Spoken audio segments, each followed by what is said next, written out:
Welcome, lovely people, to the first ever podcast with my learned colleague, Mr. Christian. Oh, thank you, my Lady Helen. And myself, Lady Helen.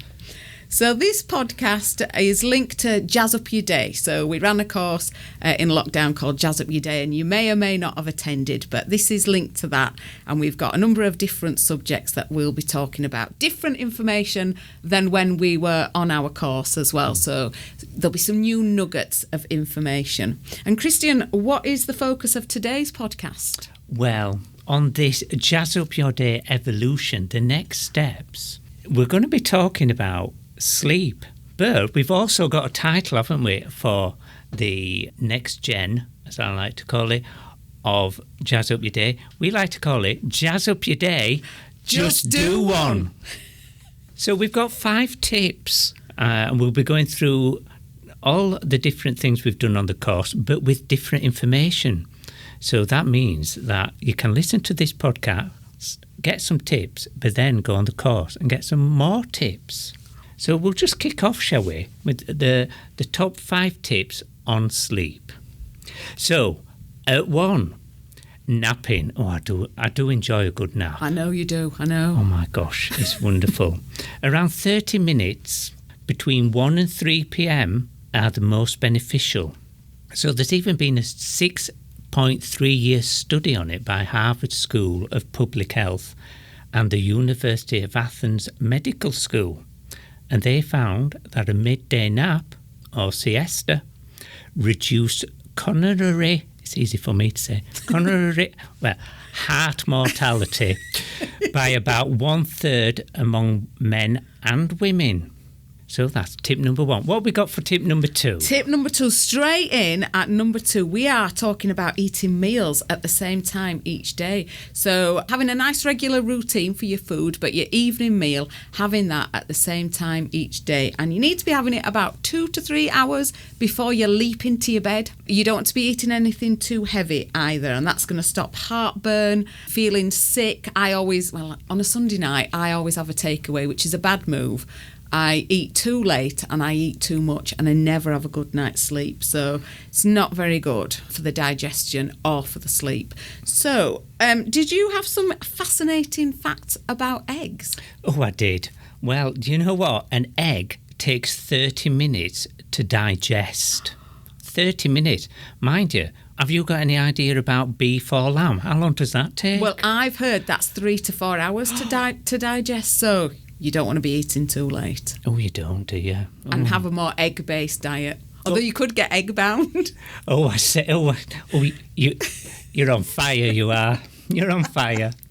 Tip number 2, eat your meals at the same time each day. Easy for you to say. So tip number 3, turn your clock away from you to avoid the temptation to clock watch if you're feeling it a little bit hard to nod off, because that clock watching can create stress. As I well know, I wasn't a big sleeper, and I did look at my clock all the time and thinking, gosh, has that been an hour and I still haven't slept? So now I don't even have a clock in the room. Wow. I know. Radical. And now we're on to tip number 4, aren't we? And it's interesting that you've given me tip number 4 about limiting beverage consumption. Are you thinking gin?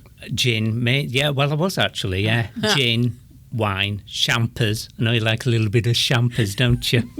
So this is about limiting your beverage consumption, whatever it is, but having your drinks earlier. So basically, Christian, you're not up all night having to go. Yeah. Okay.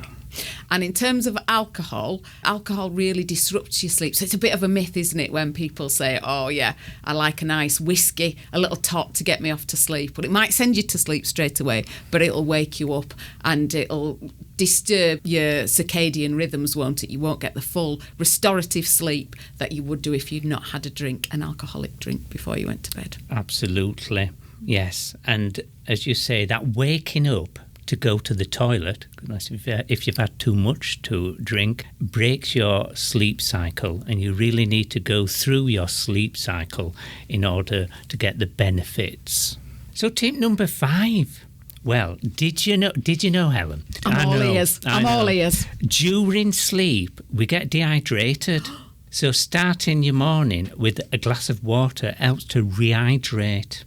Now, I like to chuck a bit of lemon in there because it kickstarts my liver. You are quite fancy, though. I am, Yeah. yes, and unwaxed, obviously. Yeah.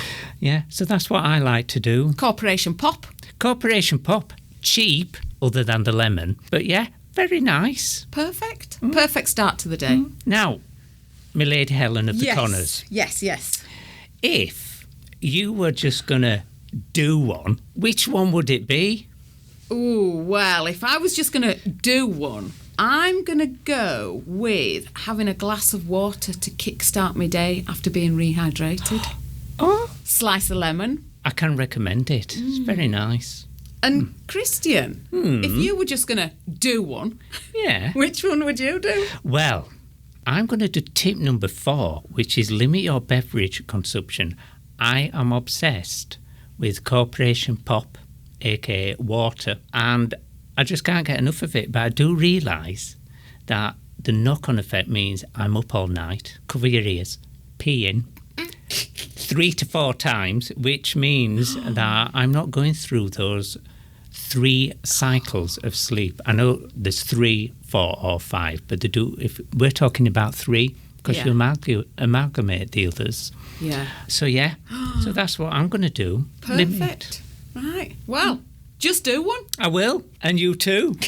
And Thank you. no, thank you, and thank you to our listeners for our very first podcast on Jazz Up Your Day. Just do one.